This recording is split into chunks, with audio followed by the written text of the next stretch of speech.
You are Locked On Astros Postcast, part of Locked On Sports Houston on the Locked On Podcast Network. Your team every day. As you see with the title of the Locked On Astros Postcast right there, the Astros were running through the 6th on the 4th. Hello, welcome, greetings to the Locked On Astros Postcast. As I just noticed, they were cleaning my house earlier, my lovely wife and my nephews, and they've moved my camera. The Astros are the hottest team on the planet. They've won 12 out of 14. They have now gone 5-2 to start this 10-game road trip. And what do you know? Excuse me.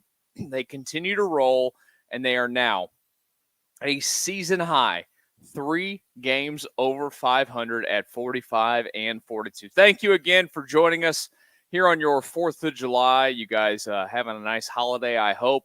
Going to have a great day now that the Astros have already started it off in the best way possible by they dismantled. I know that they lost one of those games. They honestly could have swept this 4-game series from the Blue Jays. They just did not have enough for the comeback a couple of nights ago. Unbelievable what this team has done, continues to do to turn their season around.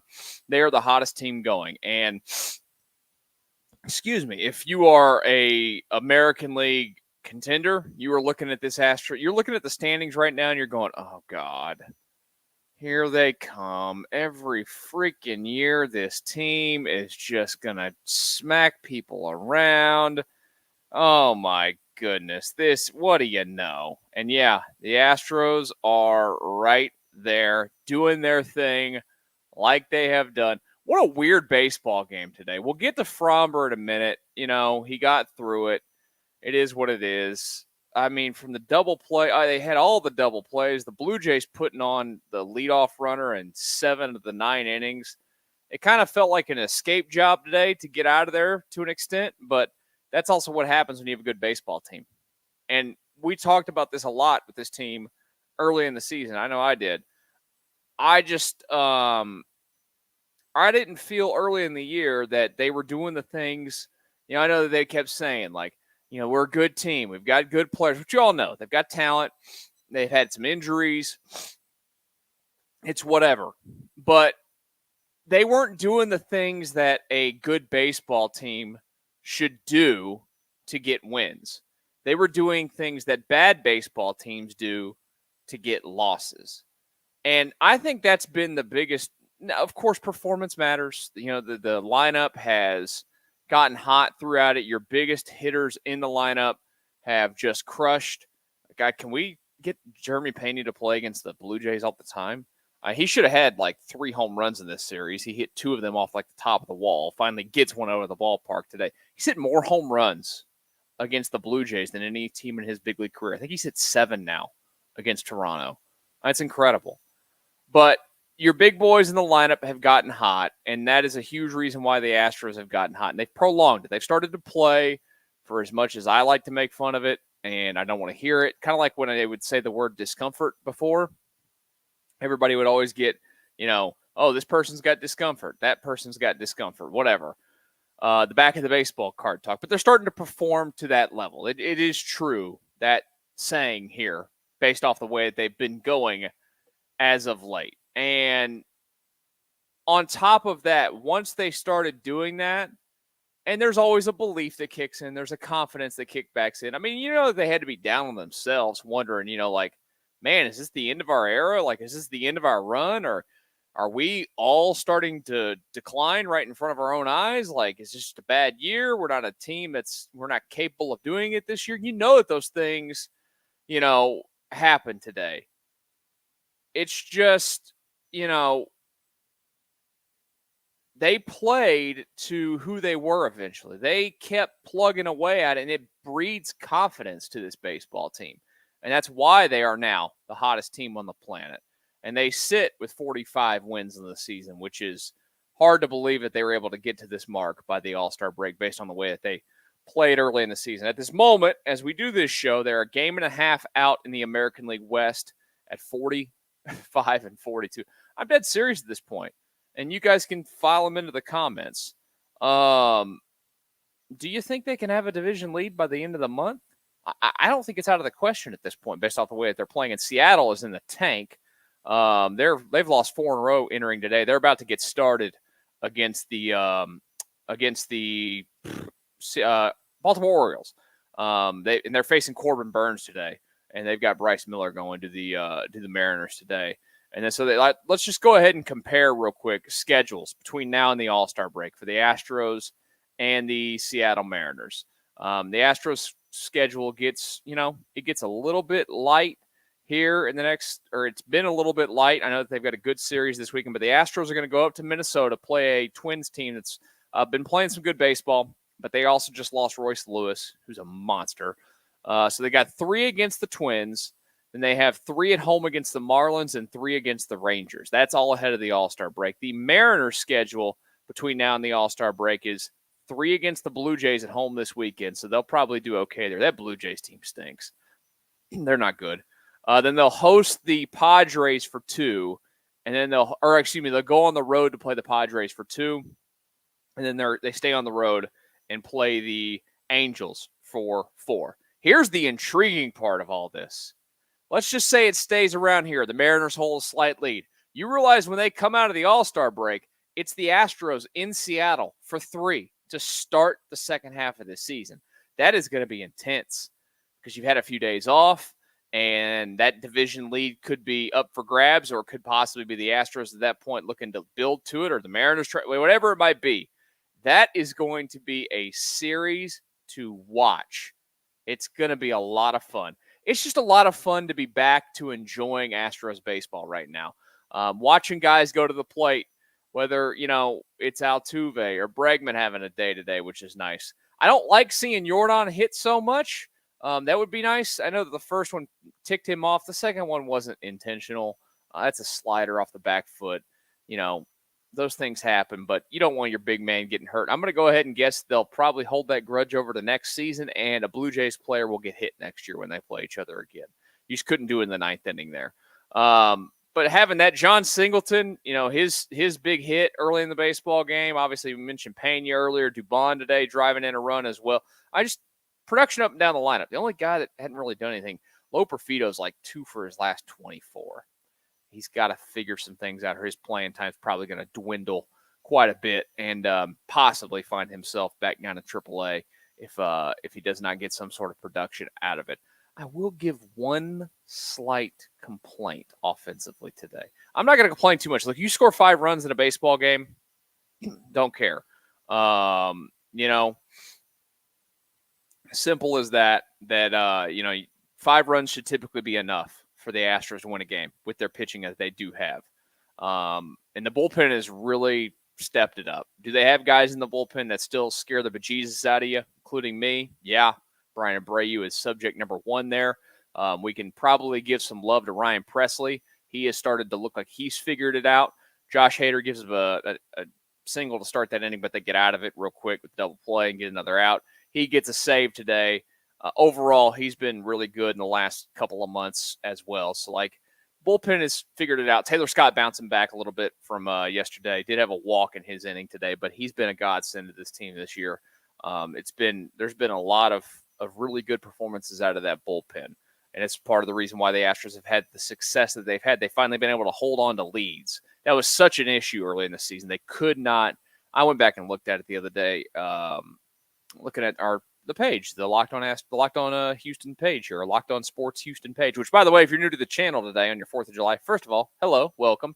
Thanks for joining us. Please hit the subscribe button. Come back. We're with you almost every single game, basically, here with the Astros playing, and then we'll be there this weekend, of course.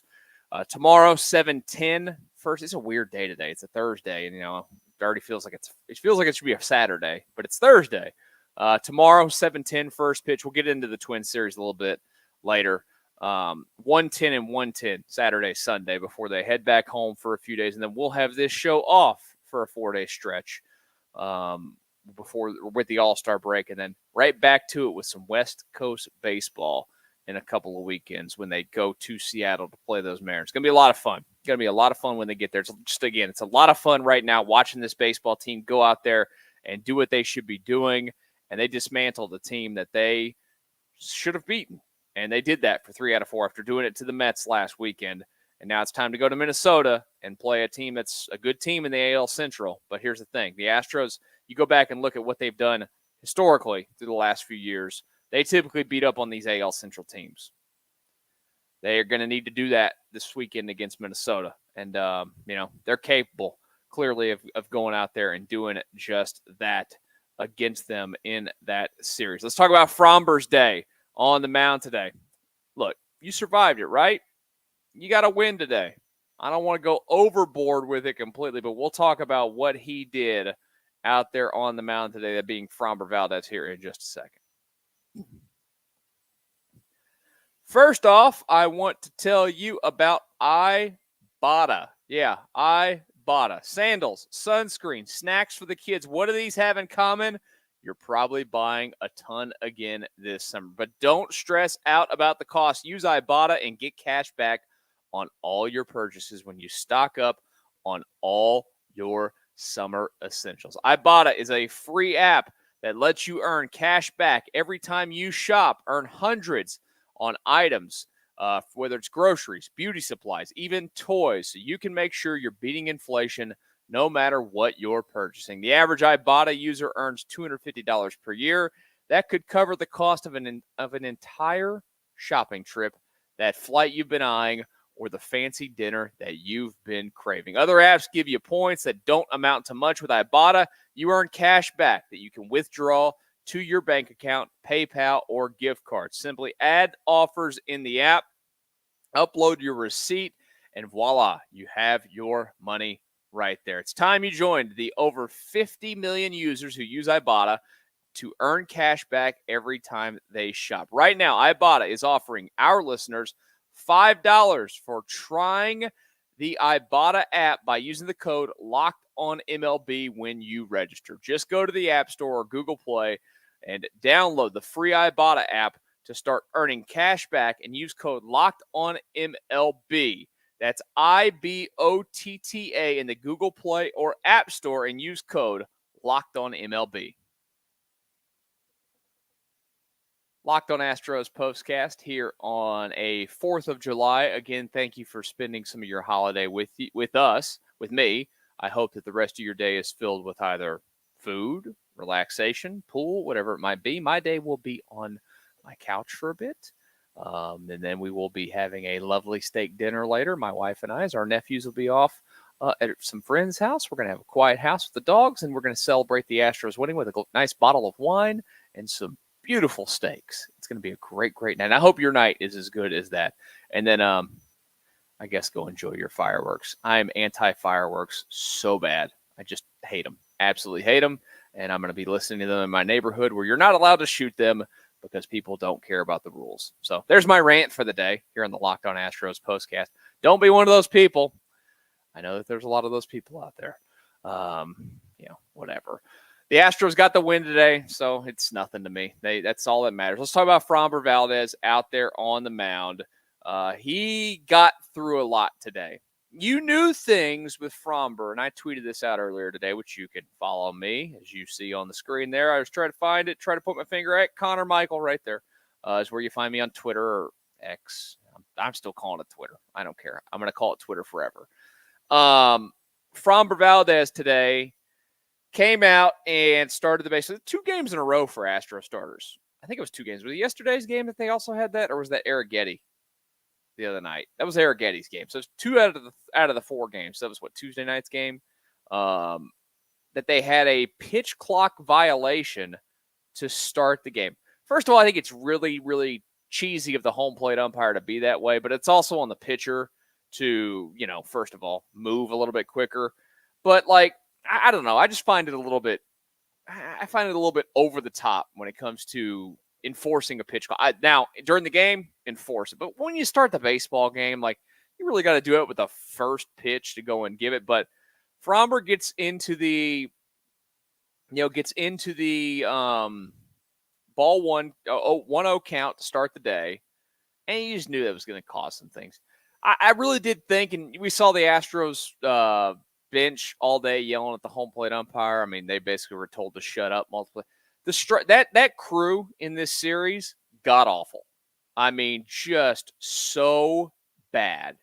They just could not have any kind of consistency. I didn't think the zone today was any good as well. It was super tight, that it's expanded, it's tight. It's not good. And we keep creeping further and further towards, and I know that MLB is going through their whole thing of, not wanting to have players berating umpires. And if you've seen the stories recently, they have the iPads, of course, and players can't.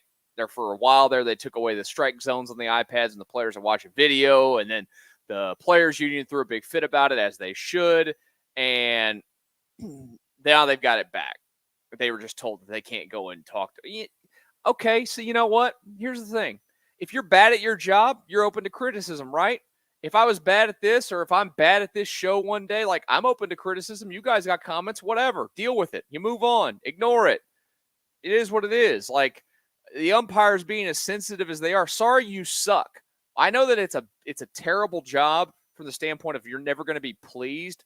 I never remember the guy's name, the one that had the perfect game when it comes to calling balls and strikes in that World Series for the Astros a few years ago, who actually is in trouble now with betting, which is crazy to think. But it's a tough job. You're never going to be perfect when it's the human element to it. But it's you've done this forever and over and over and over again. And, this is why people get so frustrated, is because you watch it and, it's just something that's agitating to see that happen consistently, where the strike zone is inconsistent. But Framber's, he's fragile Framber sometimes, and you wonder about that. Look, I've done a lot of talking about him when his starts come about. Framber is the whipping boy of the team when it comes to the fan base. Every year there is a guy, think about it. There's a guy on every team that just gets it from the fans, online, at the games, whatever. Framber is that guy for whatever reason. Now, look, I know I should say the reason is because the expectation level is so high for him. We all know that he's capable of pitching at ace level stuff consistently. He's done it. That's a big reason why the Astros won the World Series in 2022. Last year, it was a lot of up and down. And this year, I've talked about it as well. You can just go look at his game logs. The majority of his starts are really good. He's got 4 or 5 starts that were just horrific. Now, today, I would not qualify Framber's day today as a very good day. But I also have to remind myself that when I judge a Framber game, I do have to judge it by, did he get the outs? Because part of the life of watching Framber Valdez pitch is that, he's going to get himself into trouble quite a few times in a game. It just is what it is, right? You have to learn to live with that. And when he does get himself into that trouble, he's going to find a way, majority of the time, to get out of it. Double play here, double play there. He's really good at that. So, like I said a minute ago, with the Astros scoring 5 runs today, I could come on here and do the show and be like, oh, well, they still left 10 men on base. They were still, what were they with runners in scoring position on the day today? So I pull the box score back up real quick. Runners in scoring position, they were 2 for 10 today, and they left 10 men on base. I could come on here and rant about that for 30 minutes. But why? I guess this gets back to the psychology of it. Are you glass half full, glass half empty person? I'm always a glass half full person.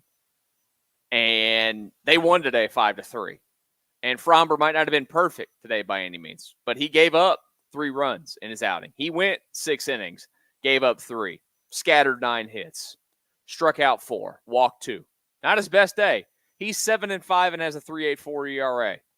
It's not the most unbelievable stat line on a season. But did he do his job? Yeah, he did. He kept the baseball game within reach.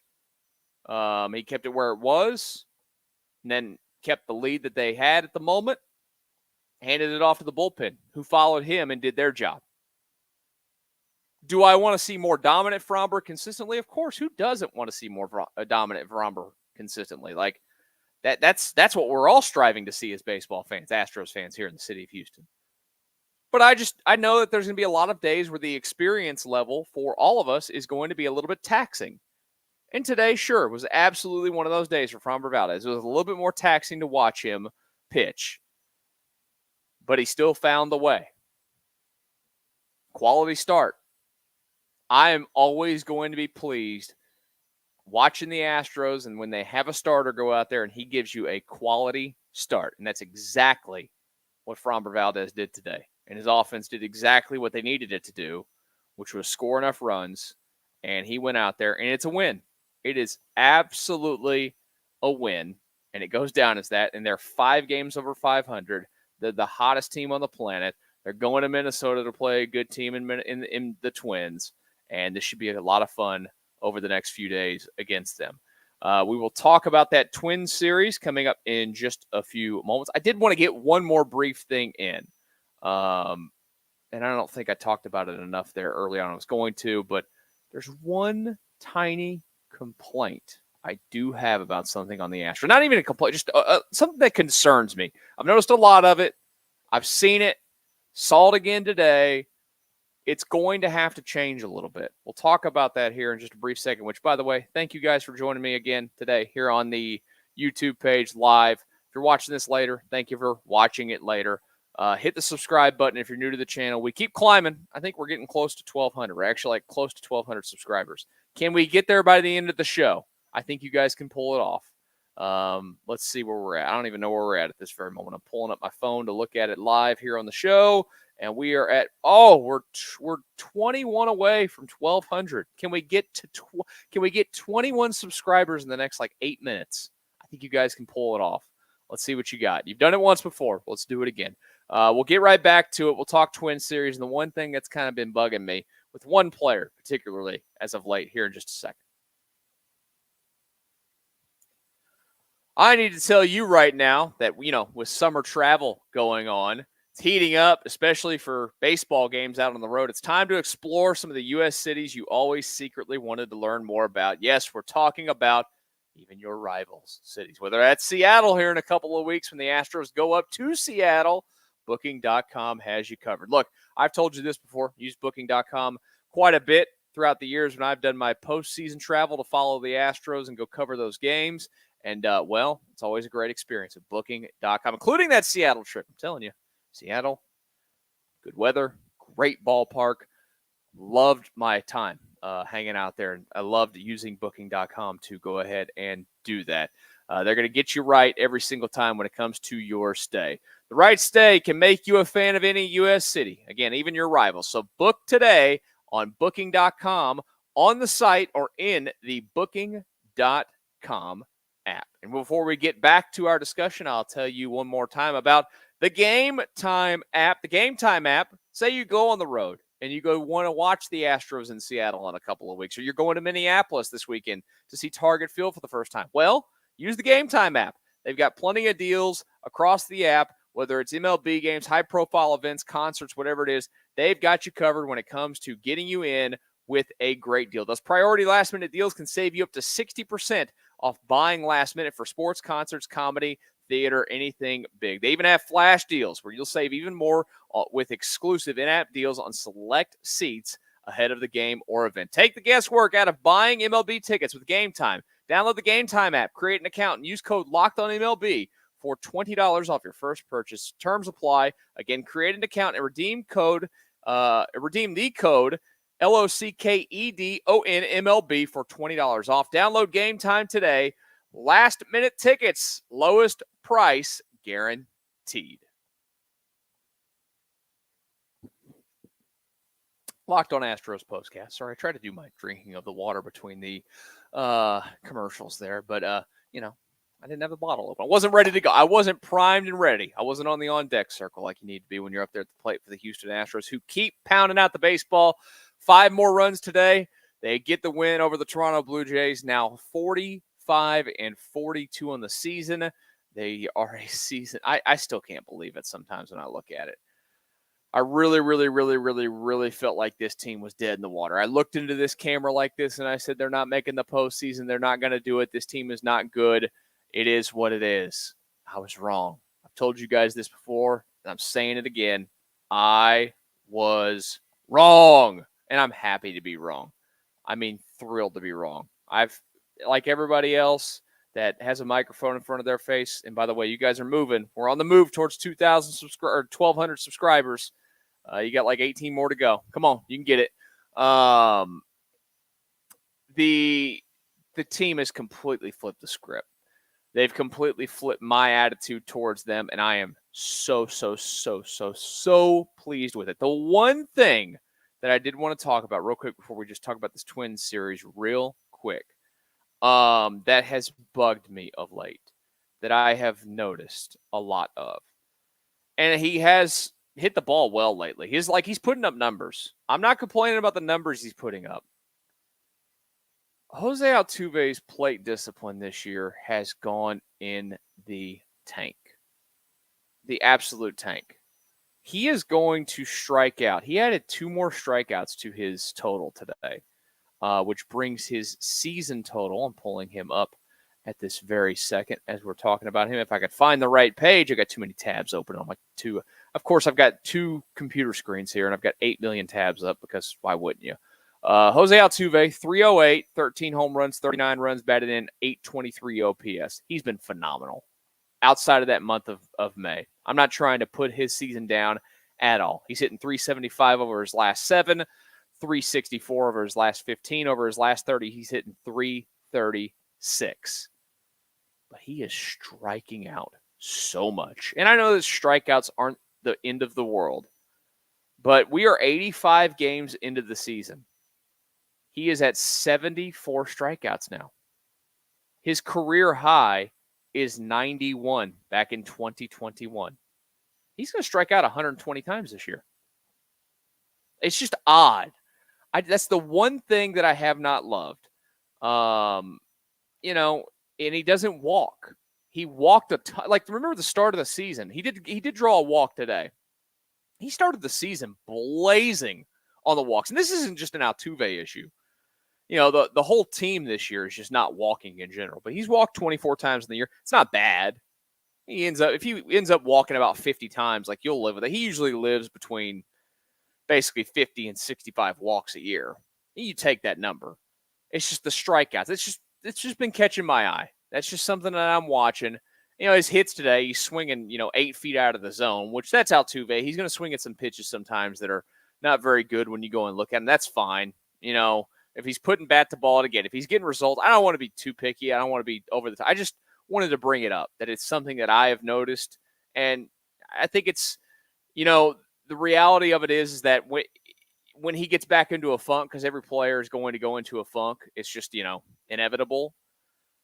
It'll be bad because he's not walking as much and he is swinging at so much and he is striking out so much. So, again, hopefully that does not continue for Jose Altuve moving forward. Twins series coming up the next few days in Minneapolis, an important one. 2 teams that are, really good facing off against each other. The Mariners, or not the Mariners, I got the Mariners on the brain because I'm like, please lose today, Mariners. The Twins, they just clobbered. Are they playing a doubleheader today? Is that why? The Twins, or maybe it was called after 7. I don't know. They beat the Tigers today 12-3 in 7 innings. So I'm guessing that one was just called because of weather, because I don't see another game on the schedule for them here unless I'm blind. But they're rolling quite a bit overall. They're not in first place in their division because the Guardians are kind of beating up on people, but they're playing good baseball lately. They're 7-3 in their last 10. They score a ton of runs. They scored 423 runs in the season. Astros, by the way, are up to 411 now on the year. The run differential is up to plus 43. Astros expected win-loss is 48-39. So it's not too far off, but, expected win-loss tells you that they should be a little bit better than what they are this season. The probables for this series, TBA for Friday, it's going to be a bullpen day. You better hope it works because that's going to screw up the entire weekend if you don't. The good news is you have the off day on Monday, so hopefully that happens. Hunter Brown versus Joe Ryan on Saturday, then Spencer Arrighetti versus Simeon Woods Richardson on Sunday. It's going to be a massive start for Arrighetti. He has to have a better performance than he has had of late. He has not been very good. I think it's going to be a tough series. If you walk out of there taking 2 out of 3, I will be pleased overall. But they should think that they are going to go out there and take 2 out of 3 because at the end of the day, they are a better team than the Twins. I know that the records are close, but they're a better team than the Twins. We'll see how it goes. You can join us after those baseball games, of course, as well. Right here on this same channel. Keep hitting that subscribe button. My phone won't update, so I don't know if we've hit the 1,200 or the 1,200 mark yet on the subscribers, but hit that button. We can get there at some point. Appreciate you guys stopping by, saying hello, watching the show. Share the page with everybody that you know. We'll be right back to it tomorrow night after Astros and Twins right here on the Locked On Astros Postcast.